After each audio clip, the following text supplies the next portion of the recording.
Teller, and I just turned off the chat. I just saw that. Ah, dear freaking lord. I don't know. I don't know what I'm doing anymore. Welcome in, folks. Welcome in. We we always trip over these intros and everything, but today we got a special guest here. We got Warbler0g with us. For today, we're going to be covering definitely some classic films from the time with a bit of a modern twist. I don't know. Do you think anything released now in 2000 is considered a classic? I don't really think so anymore. Yeah, I think with our ages, it's all like that was 20 years ago. That's not classic yet, But now, like they're saying the 80s is starting to reach the timeless period, and Yeah, 90s is reaching classics, and it's like, no, I'm not ready for that. it's back in the 1900s. Right? But folks, we're here with Warbler, another wonderful person that D has actually invited me over, and ever since then we've had the occasional film talk, chit chat. Anytime that we're in the same VC, he'll ask me, "Hey, you seen this horror film before?" And we'll talk about it. He's also been on a few of our panels when we have talked about 80s horror. Yep, Um, and how you been, mate? How you been? I'm doing good, doing good. Actually enjoying life. Been working a lot, but actually trying to make time every weekend to actually get some stuff done. Stream, play games with friends, and just have an actual break from the monotonous world of work. Yep, I understand that completely. Speaking of streaming, how did you get into streaming, and how long have you been streaming? I've been streaming probably close to 3, 4 years. Started out on PS5, just actually in just playing video games. I don't even think I had originally had a camera. It was on a PS5 itself, and it's pretty much just COD only. Didn't have. I think I had a laptop, and that was about it. That I had a laptop that I could actually see my chat or anything. But I mean, I didn't really have anybody in chat itself, right? I mean, it's only like 0 or 1. Yeah, But I mean, that's started playing COD and got better at COD throughout the years. But that's how I started.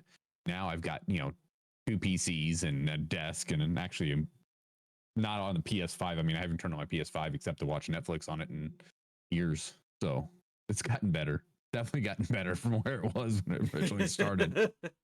I feel like we've all kind of been there from like the Twitch world because like I started on my PS4, and Right.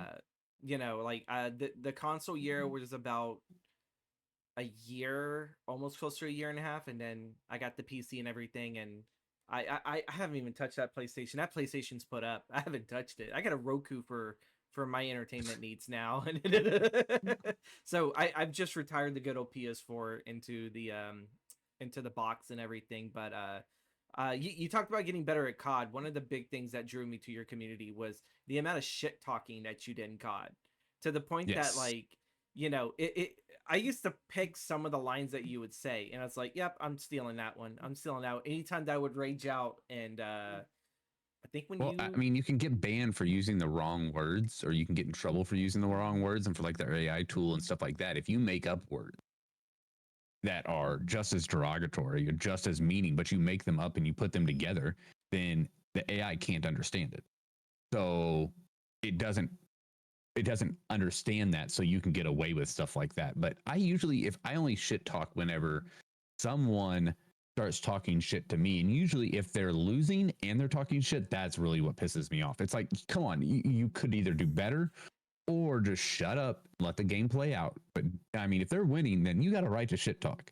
yeah, But if you're losing, no, you and then usually if I'm playing with one of the ladies and they start saying, like make me a sandwich and shit, then it's like, oh okay, yeah, lock it in. Okay, now let's, see who's gonna be making the sandwich type of thing. yeah, But yeah, I absolutely love the toxicity because, well, I'm 46 years old.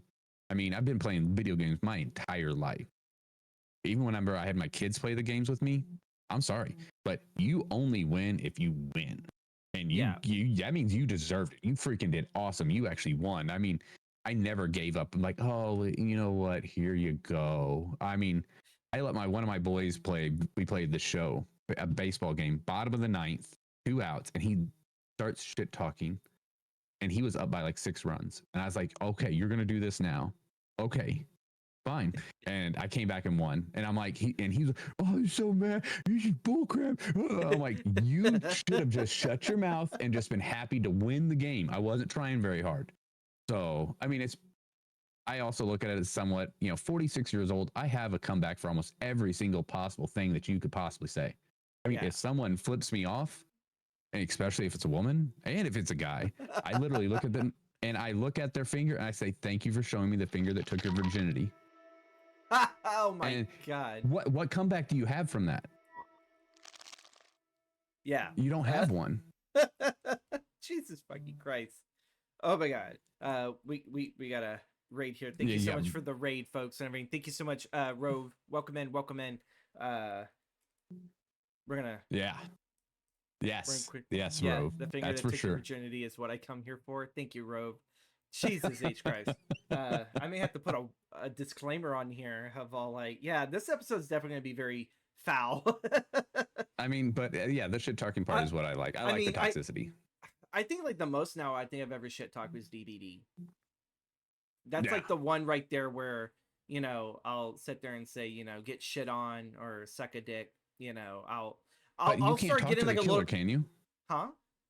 No, you can't. But sometimes though, I say it to my own teammates because my teammates don't have a brain cell, and it's like, well, I'll distract, and like it's like, okay, like that gen's almost ready. It's like, but then they'll go and they'll run past, like don't just randomly right in front of the killer. I was like, what the hell were you doing? I was the distraction, right? And it's like, and then if we lose it in match, everyone's all like, it's like, well, what the hell was that? I was like, dude, we could have gotten that freaking gen done, and then the other dude could have gotten the gate open, but no, you wanted to play superhero, and then we'll shit talk until I just get tired of it, or until it happened to me one time off stream. Me and my teammates got into a shit talking fest to the point that the killer replied, guys, can we all just get along? That's bad when the guy that's slicing us up and killing us is like, look, dude, it's like, let's get along here. You're not making this very hard. Would you please play the game so I can just stop killing you all? Yeah. I mean, I think it would be great if you could actually, the killer could talk with the team. I think that, and maybe so the killer couldn't hear the responses back. Yeah. Because you're beneath me. I'm coming to kill you. I don't need to hear your responses. I think that would be awesome. Yeah. And I think that'd be a very cool thing. Or proximity chat. So whenever you're close to someone, then you could, I think that would be really cool. Yeah, but that would suck though when you have the players that like, probably their consoles like maybe in the living room. So you have the family off in the kitchen. Oh God, yeah. So like you'll know where the killer's at before the terror radius even gives you the heartbeat, because all you hear is this like in the distance back room, like the sound of shuffling plates. Yeah. And then the killer's like, guys, could you guys be quiet? I can't sneak up on these guys and butcher them like a normal killer. And then they'll be like, don't tell us what to do. And then all of us are just making fun of the killer at that point. It's like, oh man, it's all like, come on, like one of us like sacrifice so the killer could feel nice and everything. It's like at that point that's embarrassing.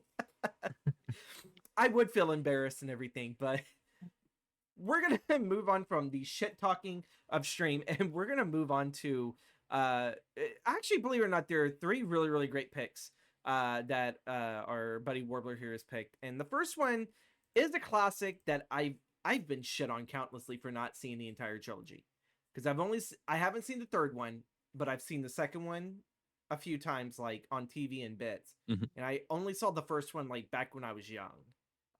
So we're gonna jump right into Back to the Future. Warbler, why did you pick this film? A few things. I mean, of course, I've watched like the documentaries about it, and I've watched documentaries from other people's perspective, like other filmmakers, and they've all said, a couple of them have said, it's probably they classify it as one of the best movies ever. It's got comedy, it's got suspense, it's got a love story, it's got, sci-fi. It has a lot of different things. It's got good music, it's got a good, whole soundtrack to it. I mean, the actors in it, the actors that you actually got to see in the movie this was huge back in the day. I mean, just the thought process and the whole idea of it. And then you have even the car it was its own character, the DeLorean, right? So, I mean, this was one of those movies that I still can remember, hearing back in time. I can still remember the skateboard. I can still remember almost everything like I just watched it again. I could literally put this movie on and just let it play. Yeah. And this is one of those movies that I remember seeing in the movie theater, and I remember my kids watching it. And then the second one was almost, I'd say second one's really close to as good. You know, you've got the lace up boots or shoes that finally came out. Really now, you know, they have them now. You know, that was the whole thing about just this movie in general started something, but Michael J. Fox, this was huge. I mean, he said, "Hey, I'll do this on night. We'll keep doing the other TV shows that I'm doing, but I want to do this and I want to do it on nights." He was But doing All in he the wasn't. Family at the same time, right? Uh-huh. Okay, Yeah, okay. and he did this Now, movie I haven't all seen on that nights. show, but yeah. Okay. So yeah, and then you had, you had such a weird scenario with the Eric Stoltz thing that they went weeks into shooting and decided, hey, this just probably isn't going to be for us, and let's just change it. And they changed it to Michael J. Fox. And after a few weeks of shooting, you just decide to not do it. You know, change your main leading character now. I mean, that's pretty big. I mean, sort of ballsy, right? Like, what if it doesn't work? I mean, yeah. the whole thing that I've done, like reading and listening to the, DVDs really came out, and now you could listen to the director's cut and listen to the commentary from the director and stuff like that. It's just awesome listening to, this movie got shot down 40 different times. Wow, really? Just weird things like that. But it's one of those movies. I mean, I don't know what you thought of it. I mean, I'm much older, so I got to see it when it first came out, and not, Yeah.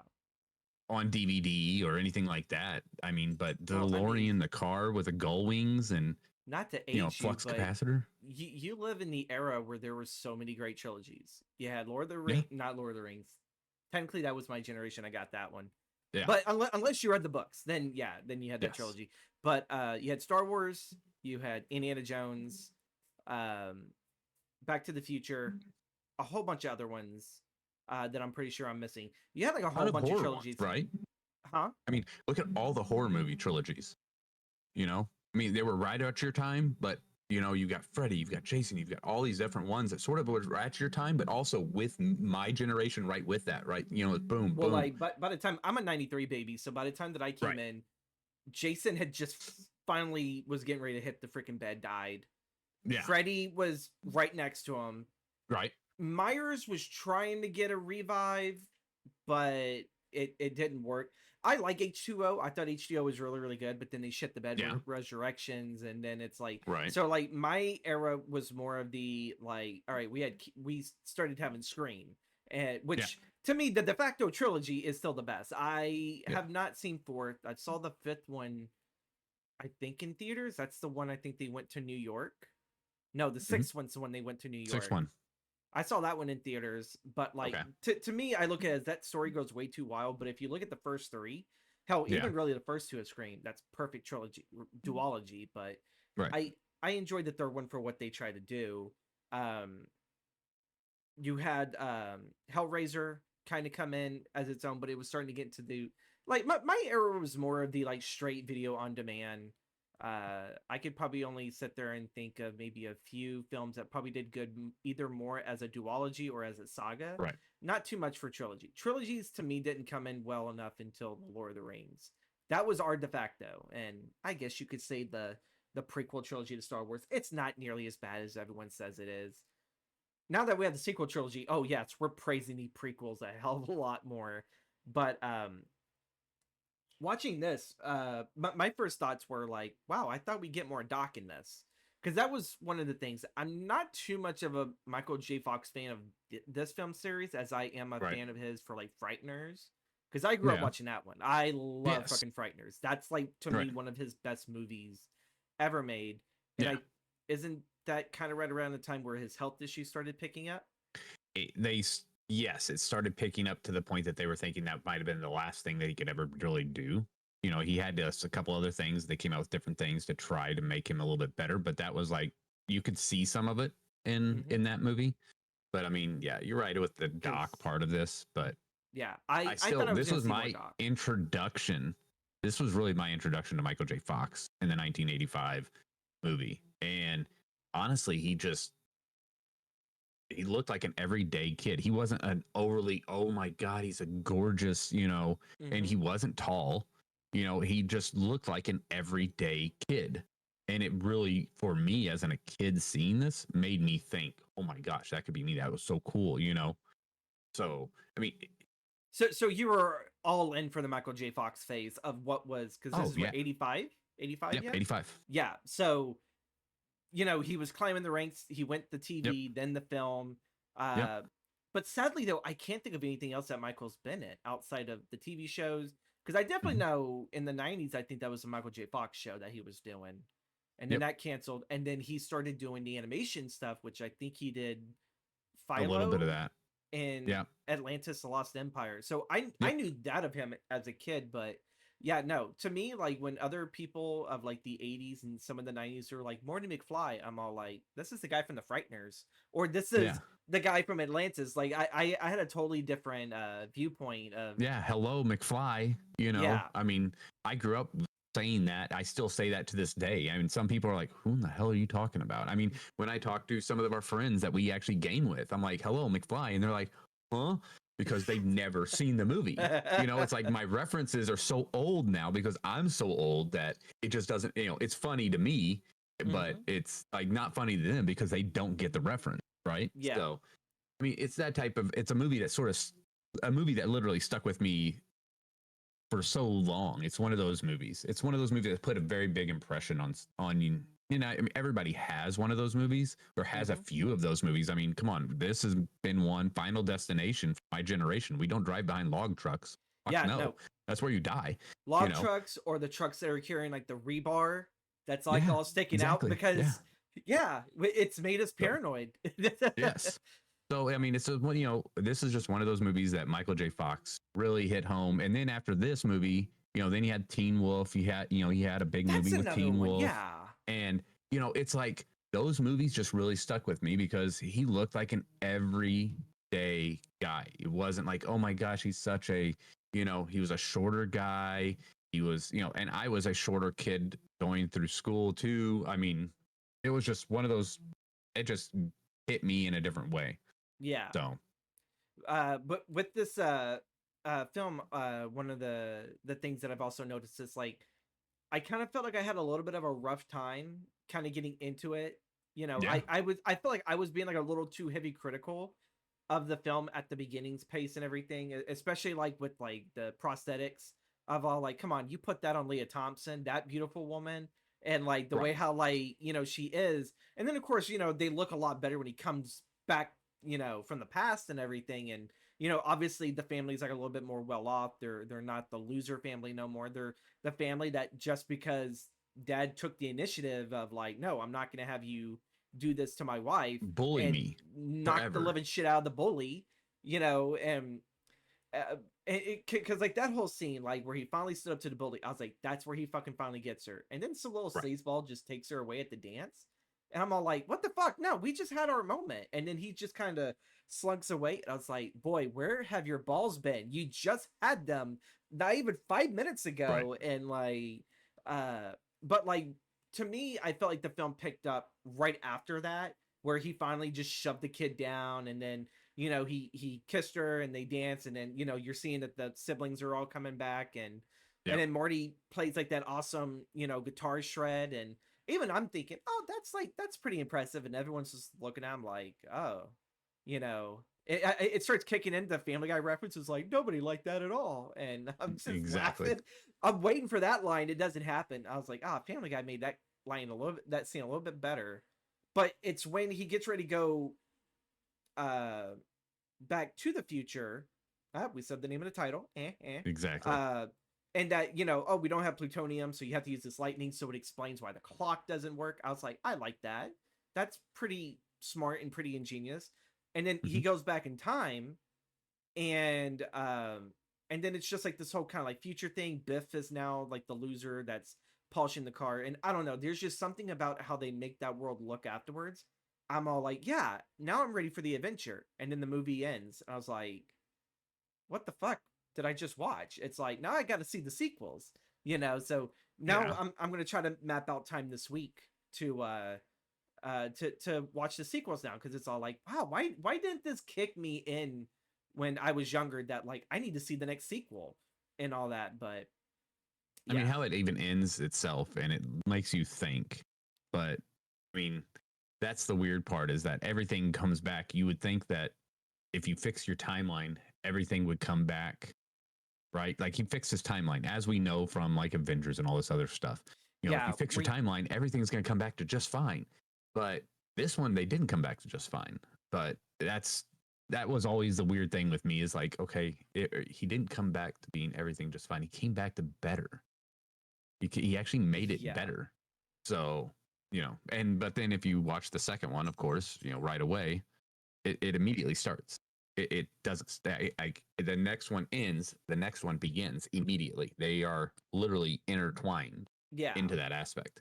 So, I mean, that's where, if you want to watch them back to back, that's the best thing to do, is watch these two back to back right away, right? Don't yeah. give yourself any lap. Well, like, So, so you mentioned that, like, with Avengers, of like, when you go back, when they went back in time, what they ended up doing was they made a brand new timeline, but that old one was still going. So it's like, they left that and everything. So I'm not probably expecting for this film to be like, well, he changed it, even though they do have the repercussions of, if you do anything to alter the past, it could have dire right. consequences. Everything. This film doesn't sit there and seem like it had that much of a drastic, like, yeah, like the McFlys have a better life, you know, Yep.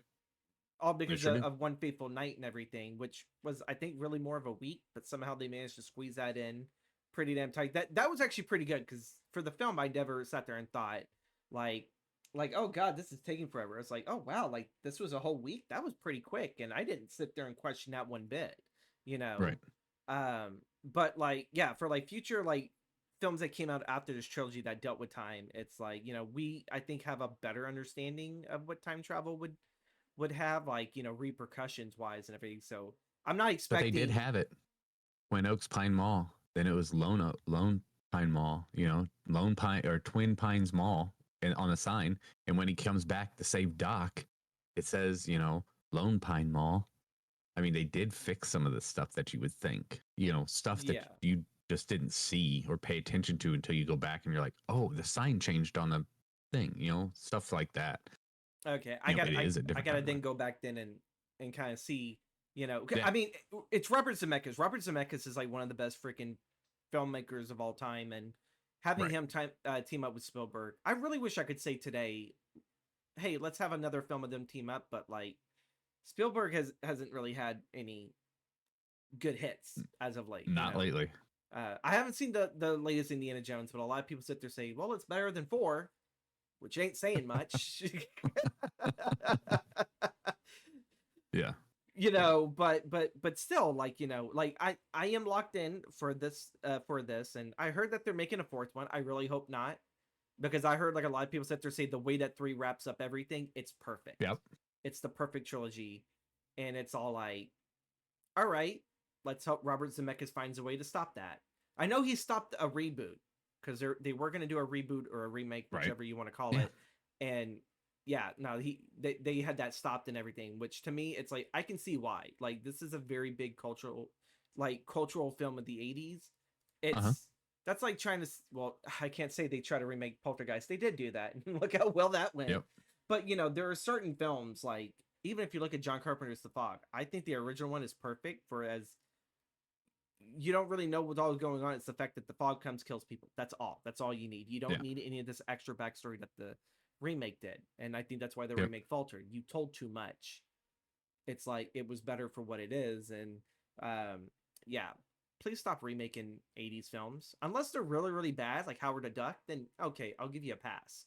But, other than that, do you have any final thoughts for Back to the Future before we... No, not really. No. I mean, the movie is a great movie. I think everybody should. I mean, it's one of those movies that you want to understand what the 80s were like. You can go back there and actually watch it and get an idea. And then also even understand what, you know, the other time was like. I mean, The 50s. people don't remember. Yeah. Yeah. I think also too for this, 1955. Huh? I think the 80s for this film is probably like the one that they don't, I guess, over polish it You know, like in certain films where they're like, oh, it's this great and glamorous thing. I was like, no, this is what the 80s were to probably any Midwestern town, you Yep. know, period. Like I didn't feel like there was nothing over lavish, because I feel like when you look at Gremlins, and that was 88, Oh yeah. I believe, everything, Yep. even though that was supposed to be a far more polished version of the towns that you would sit there and see Jimmy Stewart in, and like It's a Wonderful Life and everything. But Right. still, even for an 80s film, it feels so super bright and so super squeaky that when I look at this, it's like, okay, this feels a little bit more grounded. This feels like, okay, this is what the 80s was all alike and everything. And anything else Yeah. afterwards, it just views it through it views it through rose tinted glasses that are just shining way too bright. No, I completely agree. Yeah. uh we're gonna move on to the next film, that, believe it or not, I was completely shocked that you even picked this. I was like, why did he pick this movie? Of all the Shyamalan movies, it's like this one. We're gonna talk about Signs. What is it about Signs that drew you?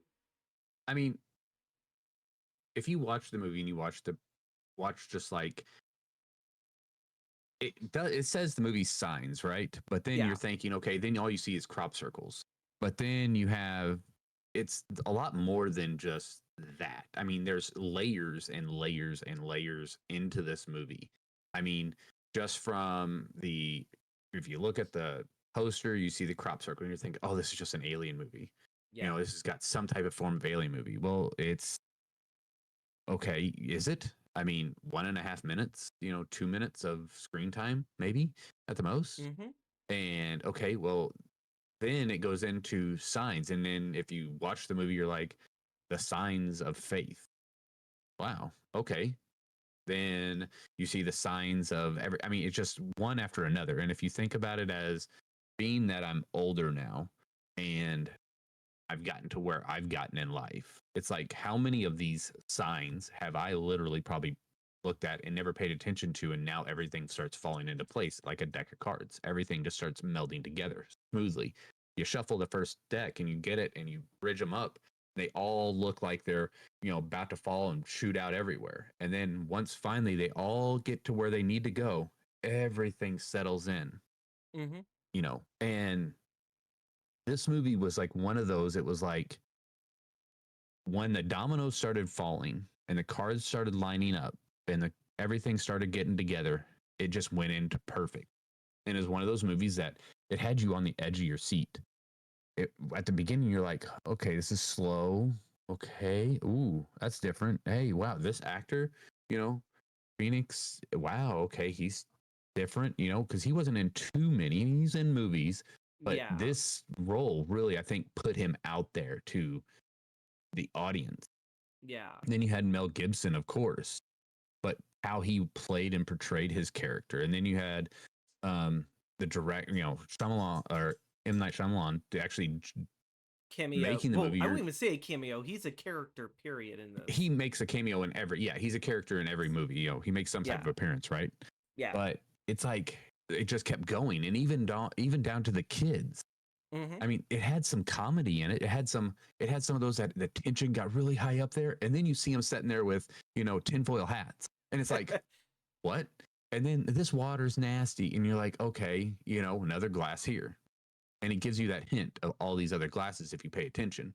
It's one of those movies that you want to watch. You watch it the first time, and you're like, that was pretty decent movie. You watch it a second time, you're like, oh my god, that movie's really good. Look at all the detail and everything. And you watch it a third time, you're like, I miss so much. And you could watch it over and over and keep finding little clues and little things throughout the movie.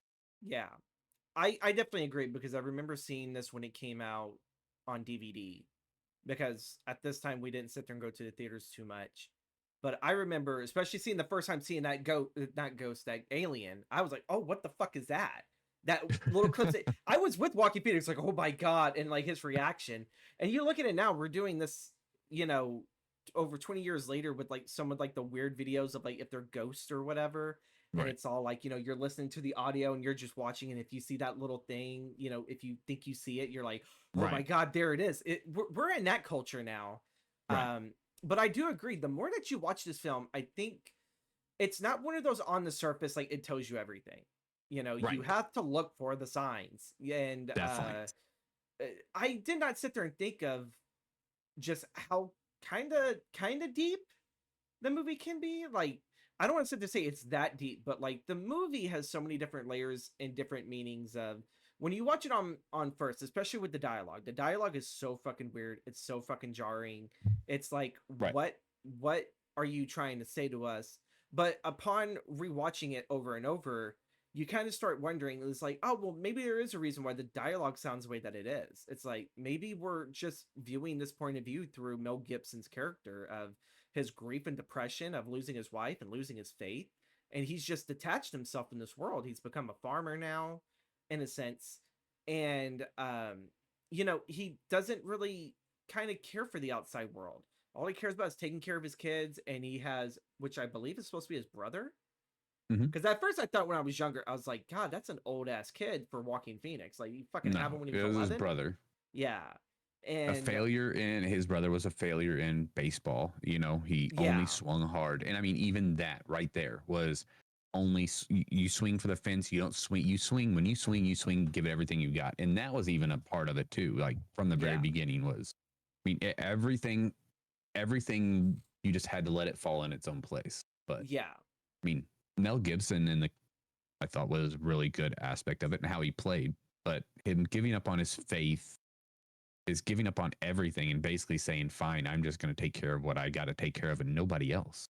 Yeah. I mean, But uh, with this film, one thing that I've noticed, it's like, you know, we're talking about Shyamalan's cameo in here, which to yep. me, I don't look at it as a cameo because he had more than just one line of dialogue. Like, he pops up Right. for one moment and then he comes back and they have this really weird talk about practically the night that the wife died and how he impaled her Right. on that tree, which I'm like, that takes some talent for a drunk driver, you know, even though he sat Yeah. there, suppose he fell asleep at the wheel. Um, but the way how he talks to Mel Gibson's character, today I definitely saw it because I had to rewatch it again. I'm all like, I missed something. I missed something with Shyamalan being in this because I'm over here. It's all like, it's like I get some directors making cameos in movies. This had to have been a reason, and I kind of Yeah. felt like it was Shyamalan talking to his characters. It's almost as like, I'm sorry for what I did to you and the grief that I brought you.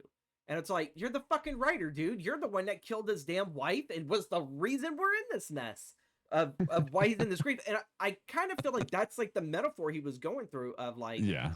you know, creators when it kind of comes to their characters, it's, oh my God, I made you, you were so beautiful.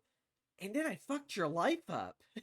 And Right. like, you know, and it's like, I'm sorry for that, but you're gonna come out better than this and everything. And there's so much of that that sometimes it's a little like tongue in cheek in how he does it. Right. But I think in this movie he does it better than anything. And I love his other films like Sixth Sense and Mm-hmm. Unbreakable. I think Unbreakable is probably one of his better films. That's I like that Unbreakable. yeah, like you can't go wrong with Bruce Willis, and I think it was Bruce Willis's last serious drama role, taking that character, taking any character seriously before he became like a kind of like a trope character of like his old action days. Yeah. Which That was when really, Die Hard started picking back up. yeah, well, like even then you kind of like look at it like when he did Die Hard, he didn't take the Chuck Norris route or like the Jean Claude where, you know, you probably did a few theatrical action films and then everything else was straight to DVD or video. You know, at least like, you know, um for him, like, you know, he did a few, he would do maybe like a serious drama or like a comedy and Right. everything, and then he goes straight right back. But those later years and everything, he just, even though he sat there said he loved what he was doing, it's all like, you love doing straight to fucking on demand action films that really aren't all that good. All right, well, whatever you have fun with and everything. But yeah, like going from that, back, we're moving back here to Signs. Um, the the test of faith. How he kind of just wants to give up, and I felt bad for him whenever he had to listen to the drugstore girl as Yeah. you know, she's like over here like giving off like her sins because she thinks the world is ending. And it's funny too, Right. the world is ending and Mel Gibson just does not care and everything. That's Now a he's a fucking mood. That I is mean, it's a mood. mood, but it's like, I mean, being a father myself, and you know, if I lost the wife, it would be hard. Only thing I would have to live for would be the kids. That's it. Nothing else would matter. Nothing Yeah. else would preside. So I understand that from a different perspective. I mean, back then, I didn't have kids or anything like that in 2002. Um, I did, but he was much younger, and it's a completely different scenario. But I mean, it was just a different. Now thinking about it and watching the movie now, like I've watched it probably close to like 6 months ago, and it's like, holy cow, okay, this has so many different, deeper meanings as I've gotten older and Yeah. seen it. I mean, I was more along the lines of Joaquin Phoenix whenever I, just swing for the fence and, oh, that was cool. Oh, that was cool. Now it's just gotten deeper. And that's one thing I do like about his type of movies is as you watch them and your perception has changed throughout life, everything changes and your perception changes. So whenever you watch that movie the next time, you're watching it from a different angle. You're watching it from a different timeline. Mm-hmm. And everything just, you might see a bigger field of view than what you've seen before, or you might dive in deeper to something than what you did before. That's one thing I like about his style of writing and his style of movies that he does. Anybody can pick something else up later after they've seen it before when their perception of life changes, right? I Yeah. mean, you've recently been talking on your streams. I've even heard you talk about faith and other things and, Yeah. well, this or that. But I mean, this is someone that literally gave up on faith, gave up on everything. And it was, if you look at it and you read it the way I read it, was God didn't give up on him. That this bad thing happened to basically save his daughter. This bad thing had to happen. So basically, well, why did this happen? Bad thing happened to me. Okay, it happened to you because you just didn't see it for the 10 years later. All of a sudden, something just correlates, and those signs tell you that this is why it happened. One of Yeah. those things that, I mean, if it wouldn't have happened the way it did, would it technically happen like that? You don't know. But as you go on with this and you watch it, it's like everything just goes down to you have to believe, you have to have some type of faith. Mm-hmm. So Yeah. one of those I like. movies that I think that overall long term, this is going to be, people are going to forget about it. And I bet you in probably 10 years, it's going to become a huge thing again. Like, right. Like, this movie, Unbreakable, is a good one. Also, like you said, I mean, all of his movies are going to come back and, oh my gosh, these are classics now. Yeah. Because I mean, the more that like I definitely feel like um I want to say it's the Lady in the Water. I keep Uh-huh. constantly sitting there and going to it. I'm trying to pull up his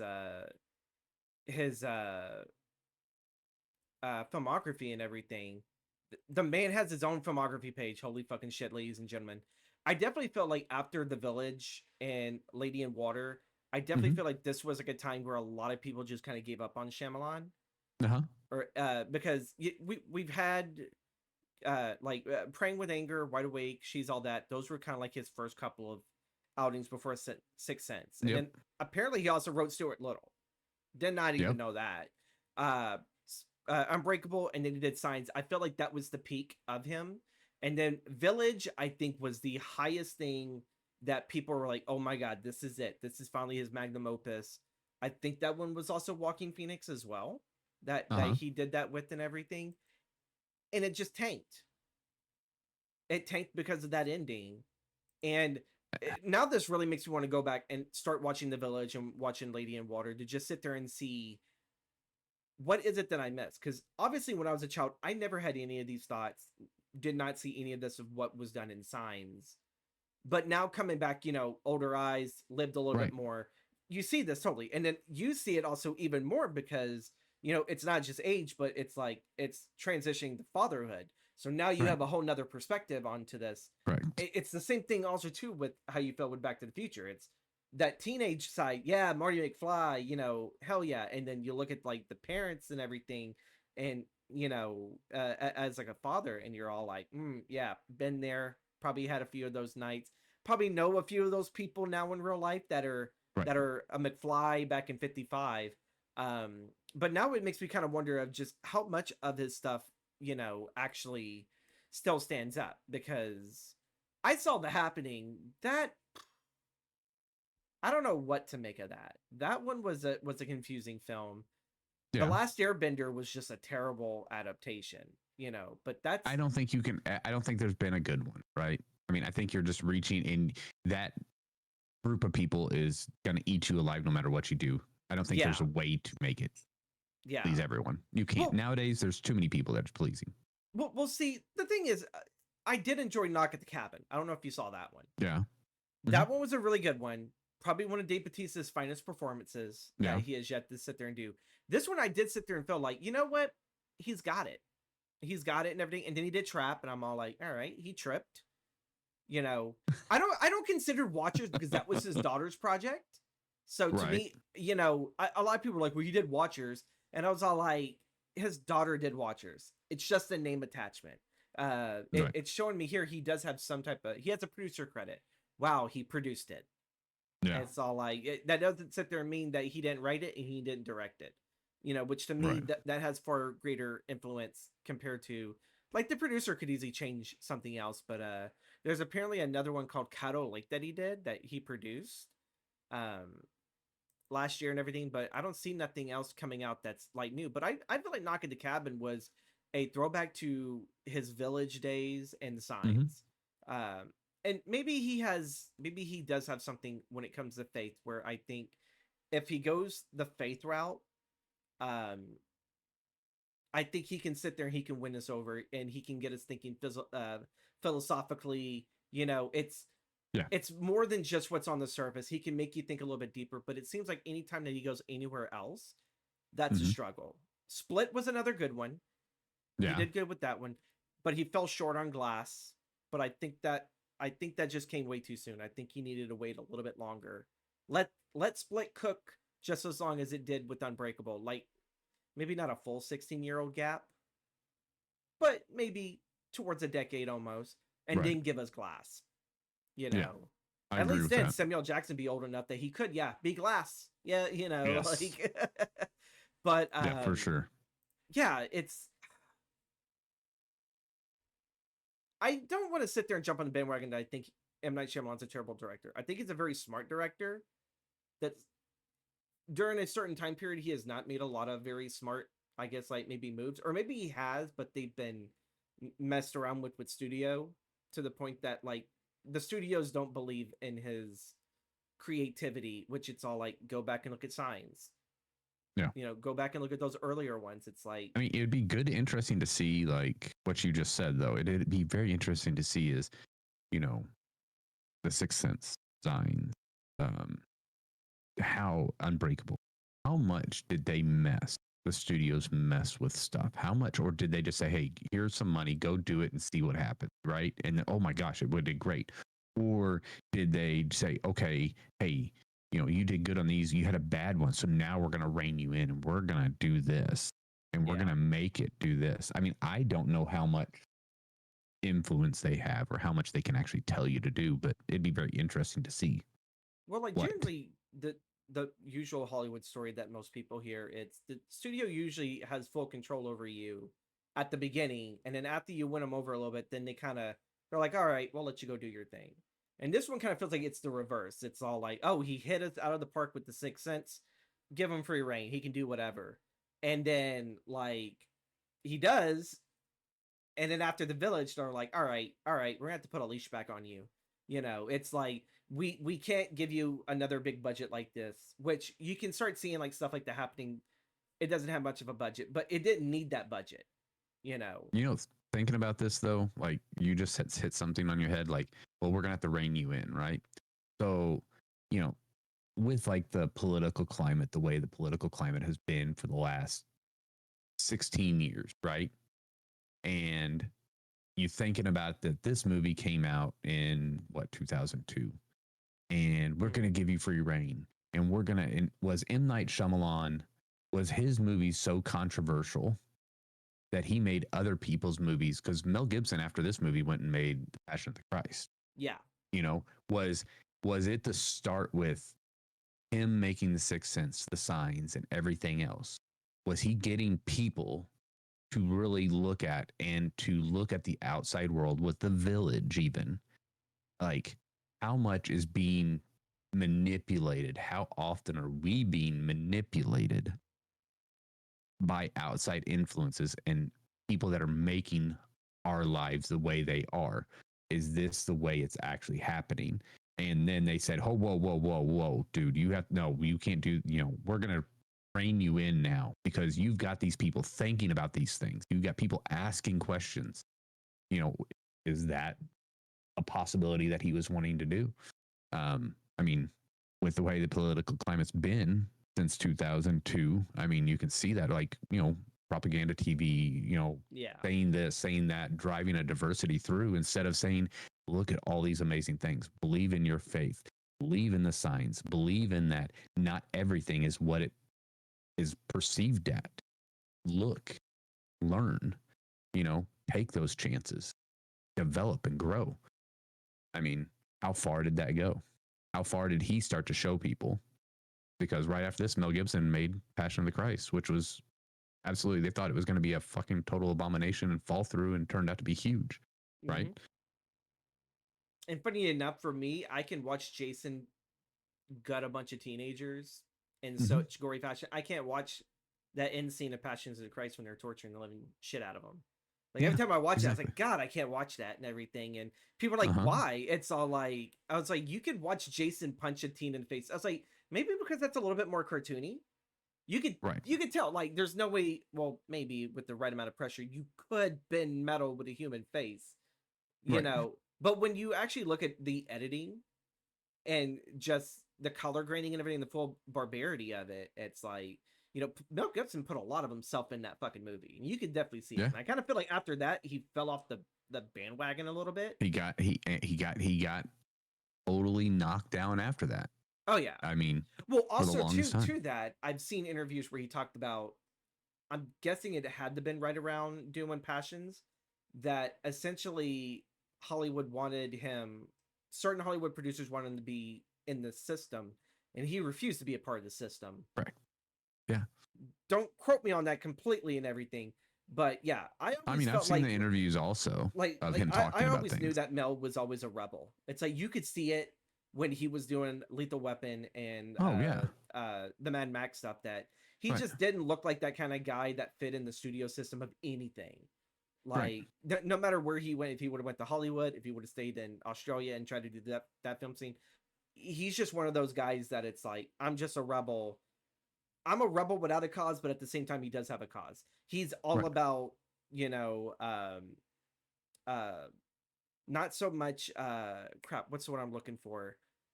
Individuality, and not, everyone else and everything. And I give him props to that and everything, but also to it, he said some batshit crazy things. And some of the stuff I'm not going to sit there and say, well, like, he was right. I was like, there was some stuff he was wrong, but I can at least let him stand on his convictions of, he at least sat there and stood on his own, and he didn't blame anyone else. He's like, no.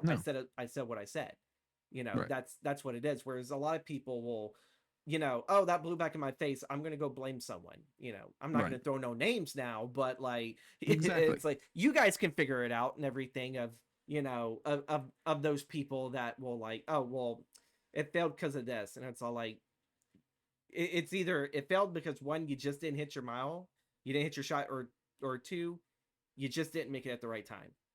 This isn't the right time for your film and everything. And which to me, I hear a lot for most filmmakers today. It's all like, oh, they didn't understand it. It's like, you sit there and think most of your favorite filmmakers, they hit it straight right out of the park their first time. No, half the damn time they were looked at as, this dude's nothing.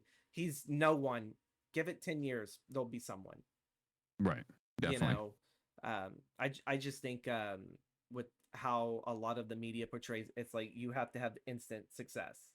You need like they need the instant gratification. Sometimes where even in this movie, you don't get that instant gratification. You get it at the end of it. Yeah. It takes a while. Same thing with almost anything that you do. You don't get instant gratification. If you get instant gratification, it's probably not worth it. Yeah. It takes time, pain, and suffering just to make it worth it. Mm-hmm. And you know what? Like I'm very grateful that you sat there and you had me go and retread Signs. Signs was a really interesting film. I usually don't tell people this. I'm not a faith-based movie watcher, but I love a film that can tell a really good story with faith. Yeah. Warbler was also referring to earlier when he heard me talking about that was we were talking about The Exorcist 3. And it's all like, if there is a God, then why are there mongoloid babies and war and crying? If he loved us so much. And of course, Linderman had the whole idea that I think God just sat there and gave a few $100 to an angel and sat there and said, "Go out there and do the best you can." And it's like, you know what? Maybe that could have been it. And then maybe when that angel came back, he's like, "Ah, Jesus Christ, what the fuck did you do? Hey, that's gonna be the name of my kid." Oh my god, little humor for that. That's pretty funny. We're gonna switch it over to a far more comedic film. One that like the dialogue is meant to make you laugh. Because I will sit there and say this: if you guys haven't seen Signs, do not feel completely thrown away by the dialogue. The dialogue is so fucking out there, but I think it takes you a while. It takes you a few watches before you start realizing, I know what he's saying. He's just not saying it in a very like flat, I guess, straight way as possible. It's like, nope, there's meanings behind this and everything. But our final film that we're gonna sit there and talk about is See No Evil, Hear No Evil. When I saw that on the list, I was like, oh shit. Richard Pryor, Gene Wilder, which we did cover in the last episode with Nikki Hooray. We covered Willy Wonka. So now we're gonna see Gene Wilder at I don't want to say an edgier term. It's more of a sarcastic turn and everything. Like he just turns the sarcasm up and he doesn't hold back. Richard never holds back. Correct. Even in his cameo, I think it's cameo in Car Wash. I don't know if you saw that one. Yeah. Richard never held back whatsoever. No. So when you picked this, I was all like, oh dear fucking Lord. So I cannot wait. I love Pryor. I love a lot of his stand-up. I grew up watching his stand-up probably at way too early of an age. I was watching Pryor, but I was also listening to Carlin too at a very early age. Why did you pick this film? I remember this film. And I remember as a kid, I mean, this film came out, not too long. I mean, it came out in 1989, but I mean, I remember this was like right at the edge of the 90s, right? And I remember watching this movie and I was laughing as a kid so hard. I mean, this was probably, the rating was beyond what I should be technically watching. My parents didn't really care about the ratings on movies very much, but I mean, this was just one of those that it was just so funny. Remember seeing a guy that was blind and a guy that is deaf, and they're being like running from the police, being sarcastic as hell. I mean, the whole concept of just Richard Pryor and Gene Wilder should make you laugh. If you've ever seen their movies together, I mean, you should just almost start chuckling because you're like, I can imagine what the hell is actually going on with them at this point in time. But then whenever you got a blind man trying to drive a car and be in a bar fight with a deaf man actually attached to him, I mean, it's like, holy shit, are you serious? I mean, we are in a political society right now where you say the wrong thing, you're canceled. Say the wrong thing, you're done. But this movie was like, screw you. This is like, to me, is like one of those almost Blazing Saddle moments, Blazing Saddle movies is like, could it happen today? Yeah, we can remake this movie today. We'd have to find really good comedy between one and another, like, two different people. But these two made it work. And I just remember laughing so hard. And every once in a while, if I'm in a really bad mood, I go and watch this and I'm like, okay, I've got a blind guy and a deaf guy running away from the cops together, trying to do this together, trying to put bar fights, trying to drive, trying to all of this together. My life's not so fucking bad. And I'm just laughing just thinking of the sheer stupidity. I mean, we've got memes and GIFs, all throughout now on your phones. I mean, this movie could just be one after another if you knew who the characters were, right? Yeah. So, I mean, it's just one of those that I remember as a kid and still watch to this day whenever I get a chance to see it or I see it on. I'm like, oh, I just sit there and I'm like, okay, make me laugh. Take my crappy ass rainy cloud day away and make me laugh. And if you don't laugh at this movie, do you even have a sense of humor? Yeah, because I definitely felt like with this is like coming towards the end of some of the best buddy comedy films. At this Right. point in time, uh we've had we've had Steve Martin and John Candy, which to me I still live up to. They are like the penultimate best duo, you know, when it comes to comedy. But Pryor and Gene Wilder did 4 films together.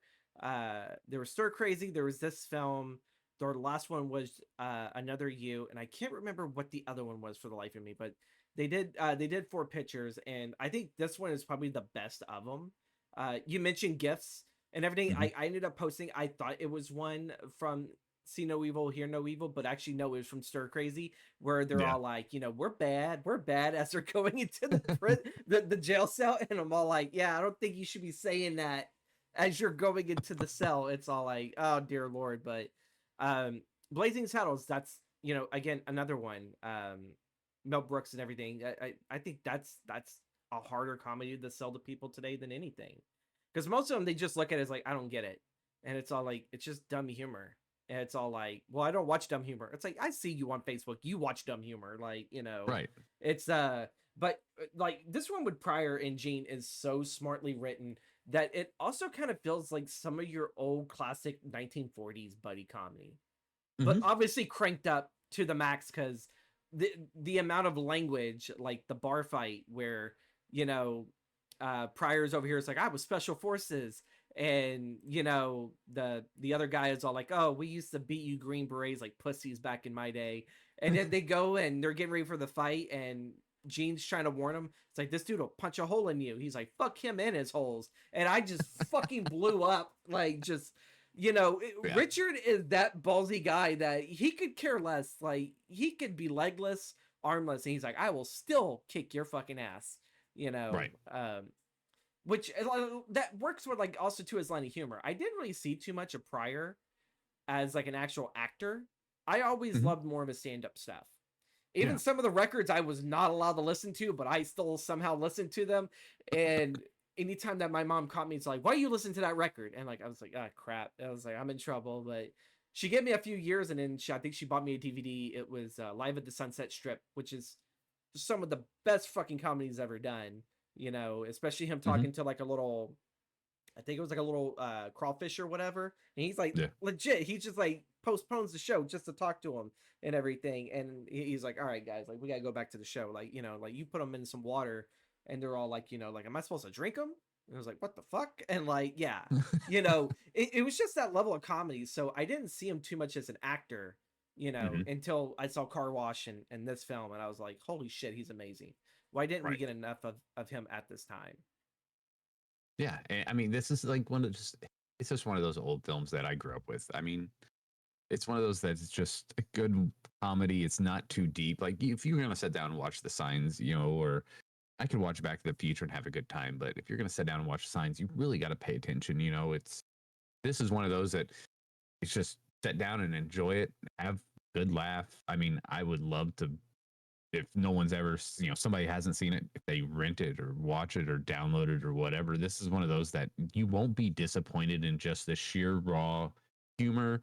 I mean, you talked about earlier about me raging and how, I mean, I come up with different cuss words so AI doesn't chat ban me and stuff like that. This is along the same lines of how I understand and got my humor and got my, you know, rawness of being able to actually have comebacks. I mean, these guys are just giving comebacks back and forth. I mean, I wonder how much. I'd never seen the director's cut, like of a DVD version or anything like that, but I wonder how much of this was like ad lib. Like, these guys were just coming up on the spot and going back and forth full tilt with each other, Fuck because you, of course they've asshole. already worked together. Yeah. Yeah, I mean, they've already worked together. I mean, it's like the whole police station bit with these guys. I mean, it's like, you're blind, I'm deaf. No, I'm deaf. You're blind. No, he's blind, I'm deaf. Are you, who is talking right now? It's like, fucking, I mean, we have that even in our Discord group. Like, you know, sometimes we start talking and rambling, and all of a sudden it's like, fucking, for the love of God, what the fuck's going on? What the hell just happened? Yeah. You know? And we have that now. So, I mean, just in a movie format with two very, very good comedic actors and the playthrough that they have, we talked about this earlier. I mean, you probably could make this movie again today, but it's not going to be the same. I mean, only way you're going to get it is get it back to literally watch the original. I don't know if they could remake this. I don't know who your actors would be if they tried to remake this. I think this would be a fucking hilarious comedy. But I wonder how much of the dialogue they would have to change. Crap, I'm trying to remember his name. If he was still alive today, Tracy. Oh my god, I cannot think of his freaking name. Tracy Morgan? No, not Tracy Morgan. Tracy Morgan probably would have been a really good substitute. I could sit there and see him do it because Tracy has been known to tell people off, and but like to try to find someone that can match Gene Wilder or Richard Pryor, or even just try to sit there and hit the sheer level of comedic timing that these two have, that's awfully hard. I feel like right now where we've gone in comedy, it's a lot of them have left the film stuff to go and embrace stand up again. Because you kind of notice that the influx of comedy of like, you know, oh, we got a lot of really good comedic actors, and then there's like almost like another era of like, where the hell did they all go? It's like they went to stand up. It's like, you know, they kind of evolved and everything there, and then once they have their thing, then it's like, oh, now they're back in the movies again, and it's all like, you know, yay! It's like we have like really good comedies again, and not just these two, not just the same Kevin Hart and Channing Tatum stuff, right? And I mean, honestly, these two just aren't like your normal actors, right? I mean, they don't have, you know, they're not big macho actors. They're skinny, you know, homely looking guys that don't have the biggest, you know, fanfare, but they're hilarious. And the comedic timing that they have is just ungodly. It's just freaking crazy. I mean, the only person I could think of would be, I could see like Kevin Hart playing one character, and I don't know who would play another character. Just a freaking, you know, Kevin Hart, I think, could pull off the Richard Pryor part really well, especially the fighting aspect of it. Way too much. Yeah. Yeah. I think he could, but the other one is Patrice O'Neal. Yeah. Yeah. That's the one I was thinking of, because he would definitely sit there and say some shit to your fucking face and say to your fucking grandma and everything and be like, what the fuck are you going to do about it? And at half the time, it's like, what the fuck am I going to do about this? It's like, he could beat my ass and everything. And, you know, if we still had Patrice O'Neal, I could possibly sit there and see him pull this off. I just don't know who would play the other character, though. Who could do Gene's role. Yeah, that's the hard one to get by and everything. This was also, if I remember correctly, from House of Cards, and he got canceled. I'm trying to find the casting for this film real quick. Kevin Spacey. I think this was also Kevin Spacey's like early film. It's really early in this. Yeah, I mean, it was like way early. Yeah, I remember like seeing like a split second of him in a trailer, and I was all like, "Is that who the fuck I think it is?" And I'm all like, "He was in this fucking movie? God damn!" Like, you know, Silver Streak. That was so long the ago. First one. Silver Streak was Pryor and Gene's first one, and then it was Stir Crazy, and then there was See No Evil, Hear No Evil. So this is the third one, not the second. Again, like, if folks, you come into this film just because you see Gene Wilder in it and you've seen Willy Wonka, this is not that Gene. This is a Gene without his Gilda Radner, quite sadly.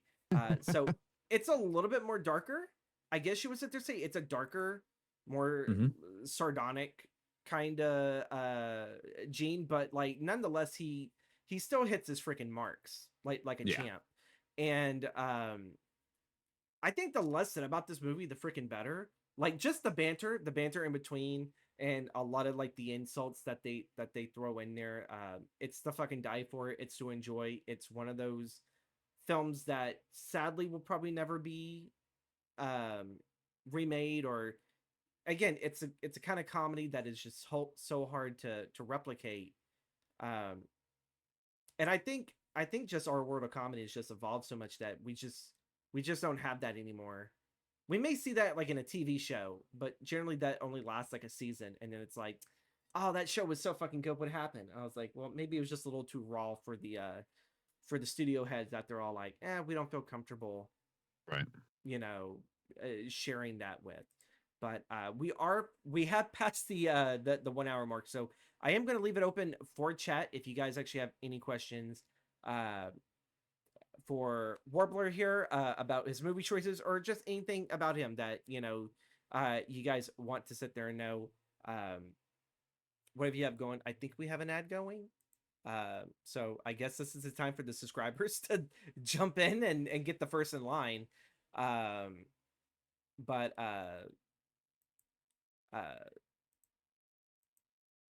I one think thing, this would be a total, like, these three movies are just a good genre difference between 80s of a nice hearted film, 80s of a funny 80s memory, and mhm, then you've got Signs, which is just a deep thriller, psychological mind bender. mhm. There's a vein in comedy in each one of these and everything. Mm-hmm. One not so much really intended to be a comedy, but Right. just on the surface level, it's like these guys aren't talking like normal. It's like, what the hell is this? Especially like when they think it's the Hillbilly Brothers that are just causing a ruckus, and that's the reason the signs are made. And you're like, Yeah. well, what do we do? He's like, just run around and just scream and holler and say angry things. And Well, it's I like, mean, even going into the closet, like, you remember the underneath the stairs when, you know, yeah, Phoenix is underneath the stairs, and and then shuts the door and is like, shh, you know, like, it's got some comedy in it also. yeah. But And I I think definitely like look forward to it. Scary Movie 3, I think, has adapted Signs as like one of the best comedies ever.